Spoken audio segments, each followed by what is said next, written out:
Hello, Night Owls. Hello. And welcome to Up All Night with Ari and Stacy. You're welcome for that wonderful introduction.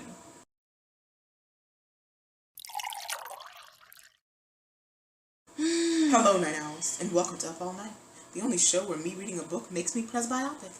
I'm Stacy. And I'm Ari. And if you didn't know what presbyopic is, because I sure didn't, it means that you're seeing it from far away, far-sighted. And if you're wondering how this relates, maybe we'll both find out.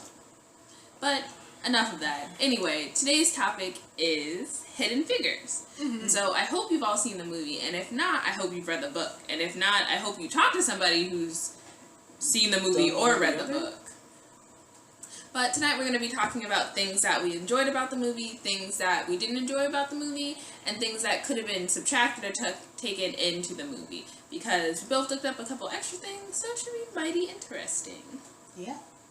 So we're going to start with what was missing from the movie, what we thought should have been added.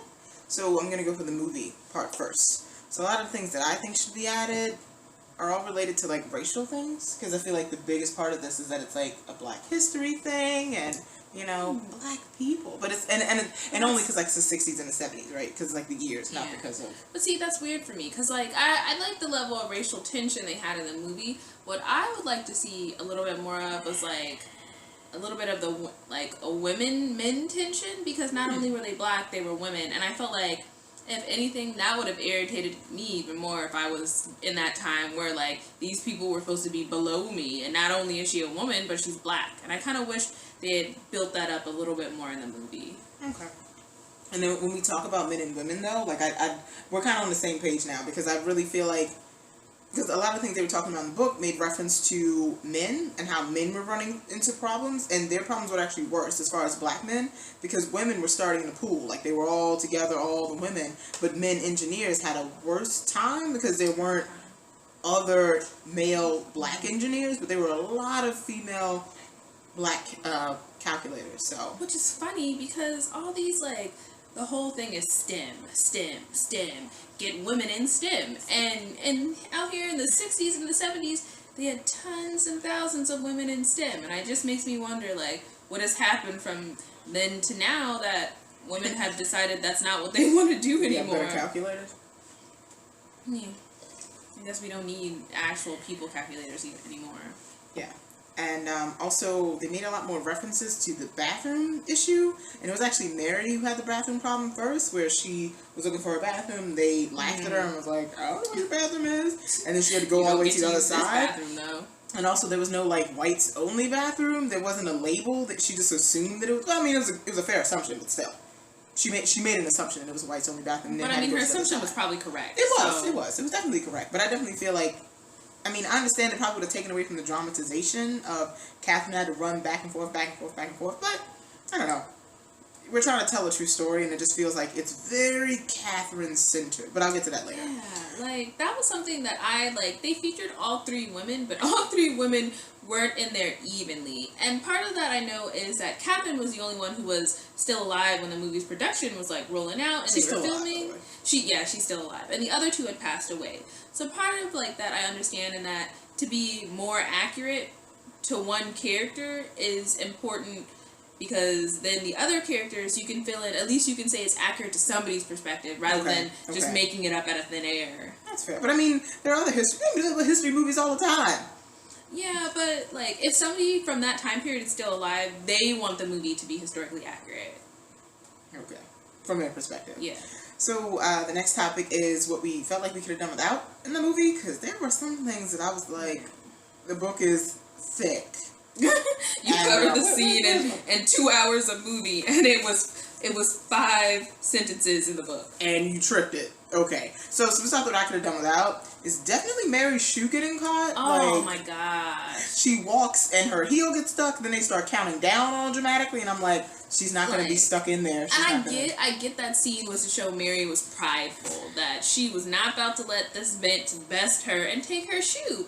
But that had been done several other ways in the movie. In the first 5 minutes of the movie, we see this woman chasing a police officer. Not chasing, but on a police officer's tail, going down the highway. I think we could see she was a prideful woman in that scene. Yeah, so we didn't really need, and it'd have been okay if it was connected back to something else later on in the movie, but it wasn't. They never talked about it. A little niblet, a little nugget.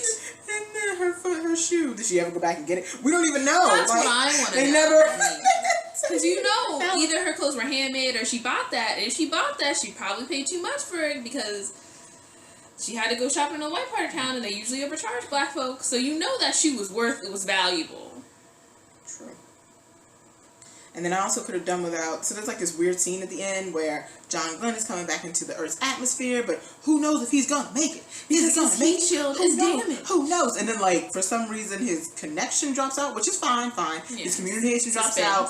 And then there are people out in their car looking up. Then there are people standing on the sidewalk looking up. And then there are the people in the actual room staring at the screen, and I'm like, so we're waiting and we're waiting and we're waiting. The scene was definitely too long, and I think, like you're saying, there are parts in the movie that I think would have been cool to have incorporated into the movie that you could have took some screen time from that. But I understand, like, for me, the scene was one of unity. Like, they're all looking up into the sky, and this is a time when race doesn't matter. Like, the sky is not judging. Everybody in that time place wanted John Glenn to survive. Everybody watching wanted John Glenn to survive. So I feel like it was like a scene for like uniting everybody, but it didn't need to be that long because it was at least 5 minutes. It was just waiting, just sitting there.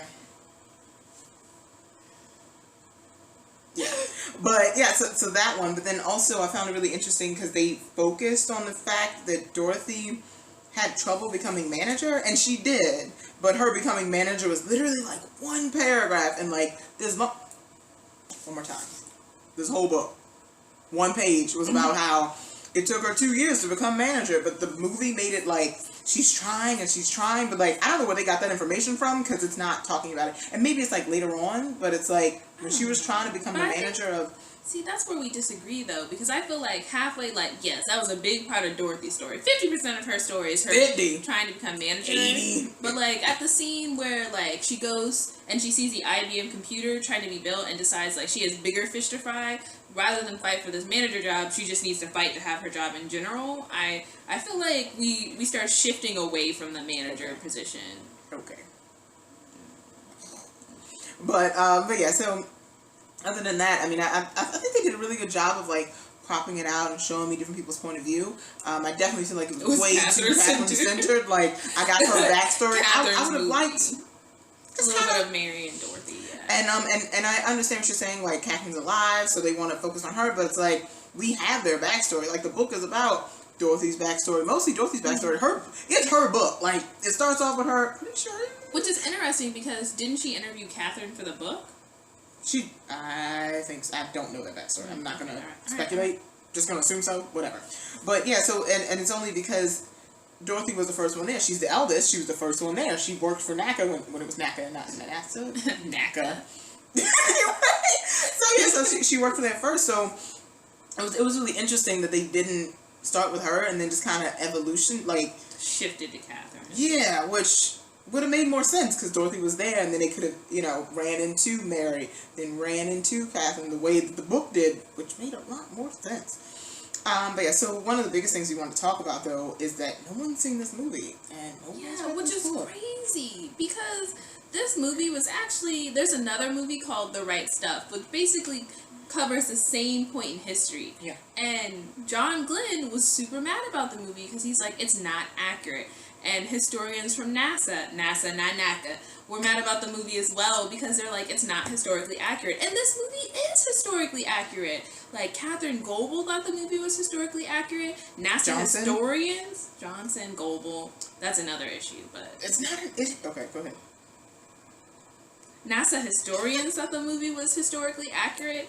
And I feel like people should go see this because movies nowadays have to be more historically accurate because people don't pick up their history books. People don't read books, except for this one over here. And this one over here, but not history books. I just get it from her. But people don't pick up history books anymore. They Google it, and they don't bother to fact check themselves. So people should go see this movie because this is your history lesson right here, folks. That's all you're gonna get, especially because it's African American history. What do we get? Martin Luther King was a thing that happened once. Rosa Parks was too. Okay, history. Oh, don't forget the Black Panthers and Malcolm X. Oh, yep. Yeah, the basic stories that they're in there too. But this is much different. Depth. Well, I mean, it's much depth they could put into like a feature-length film. That's and that's fair. I mean, theoretically, I would want a prequel and a sequel that talks about when they went to the moon, and the prequel that talks about NACA. But like, I mean, you shake your head, but like the idea is that if this is a history thing, then I'd prefer it if you showed me all parts of it, because they're not gonna read this book. They're not even seeing the movie. Like, you have to keep people interested. If you come out with a prequel, a movie, and a Y'all saw sequel, you're gonna movies. But if they like have all three of them, I feel like you're going to lose people. And that the fact that people haven't seen just this movie, trying to add on movies, I don't think would work very well. But this movie was very good, and you should go see it. Most definitely. So that's all we got for you. Yeah, that's it. So we'll see you next week when we talk about other things, something else, because we don't quite know yet. We never plan ahead. Yeah, nope. Procrastinating to the end. But that's it for me tonight. I'm gonna head to bed.